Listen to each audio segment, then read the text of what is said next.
आखिर गजा पर क्या है डोनाल्ड ट्रंप और नेतन्याहू का आखिरी प्लान? ट्रंप की शर्त नहीं मानी तो क्या गजा में पूर्ण विनाश तय है? क्या ट्रंप लाएंगे फिलिस्तीन में शांति या फिर मौत का सन्नाटा? नेतन्याहू और ट्रंप मिलकर आखिर गजा का करने क्या वाले हैं?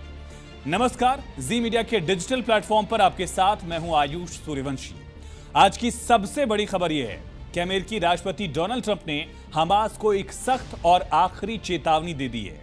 ट्रंप ने साफ कह दिया, क्लियर कट कह दिया कि अगर हमास गजा की सत्ता और कंट्रोल छोड़ने को तैयार नहीं होता है और ट्रंप की शांति योजना को स्वीकार नहीं करता है तो उसे पूर्ण विनाश का सामना करना पड़ेगा।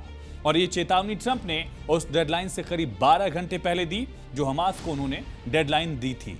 ट्रंप ने हमास को आखिरी मौका दिया और कहा कि वो उनकी शांति योजना को माने, इजरायली बंधकों को फौरन रिहा करे और लड़ाई को तुरंत बंद कर दे। यानी हमास जो है वो अपना हथियार समर्पण करे, सरेंडर करे। अब इस शांति योजना की अगर बात करें, जिसे अगर आप समझना चाहते हैं तो समझिए कि 20 पॉइंट वाली एक डिटेल योजना जो है वो डोनाल्ड ट्रंप ने तैयार की। इस योजना में न सिर्फ युद्ध को रोकने की बात कही गई थी, तुरंत युद्ध को रोकने की बात कही गई थी, बल्कि गजा के भविष्य का एक रोड मैप भी तैयार किया गया था।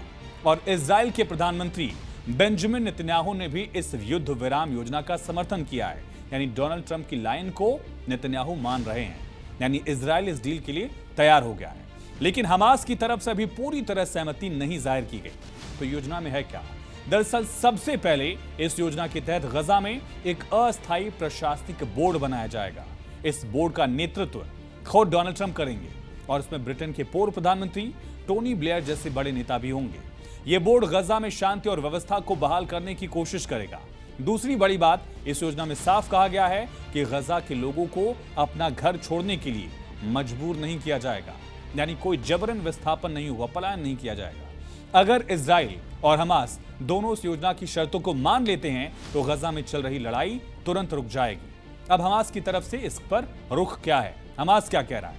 हमास ने इस शांति योजना की कुछ हिस्सों को तो स्वीकार कर लिया है, जैसे कि युद्ध को खत्म करना, इजराइल की सेना को गजा से वापस बुलाना और बंधकों की रिहाई। लेकिन कुछ मुद्दों पर अभी भी हमास बातचीत करना चाहता है और यही बात डोनाल्ड ट्रंप के लिए दिक्कत वाली है। खास तौर पर हमास हथियार छोड़ने के मामले को लेकर अड़ा हुआ है। इसको लेकर मिस्र में हमास, इजराइल और अमेरिकी डेलीगेशन के बीच तगड़ी बातचीत चल रही है। और इन सब के बीच अमेरिकी विदेश मंत्री मार्को रूबियो ने भी मामले पर अपनी बात रखी। मार्को रूबियो ने गजा में युद्ध अभी खत्म नहीं हुआ, ये कहा कि हमास ने ट्रंप की शांति योजना और बंधकों की रिहाई के प्रस्ताव को कुछ हद तक स्वीकार लिया है, लेकिन अभी कई चीजें फाइनल नहीं हुई। रूबियो ने साफ किया कि सबसे पहला कदम होगा बंधकों की रिहाई। जो रूबियो कह रहे हैं वो ट्रंप कह रहे हैं, इस तरह से समझिएगा। इसके बाद ही गजा के भविष्य की योजना पर और डिटेल बात होगी, लेकिन उन्होंने ये भी कहा कि भी हालात में बहुत सारी अनिश्चितताएं हैं, यानी कोई भी इस बात की पूरी गारंटी नहीं दे सकता कि डील फाइनल हो ही जाएगी। दोस्तों, पूरा मामला बहुत नाजुक मोड़ पर है। या तो ये युद्ध यहां डोनाल्ड ट्रंप की वजह से रुक ही जाएगा या फिर गजा को और नुकसान झेलना पड़ेगा। ट्रंप की शांति योजना गजा में सालों से चल रहे युद्ध को खत्म करने की एक बहुत बड़ी कोशिश है, लेकिन क्या ये कोशिश कामयाब होगी? ये तो आने वाला वक्त बताएगा। दोनों पक्षों के बीच बातचीत अभी जारी है और अगले कुछ घंटों में शायद हमें कोई बड़ा अपडेट मिल जाए। तब तक के लिए ये सवाल बना हुआ है, क्या हमास ट्रंप की डेडलाइन तक उनकी शर्तें मान लेगा या फिर स्थिति और बिगड़ जाएगी?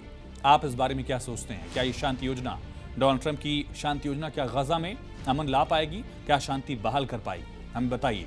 और ऐसे ही वीडियोस के लिए जुड़े रहिए जी मीडिया के डिजिटल प्लेटफॉर्म के साथ। नमस्कार।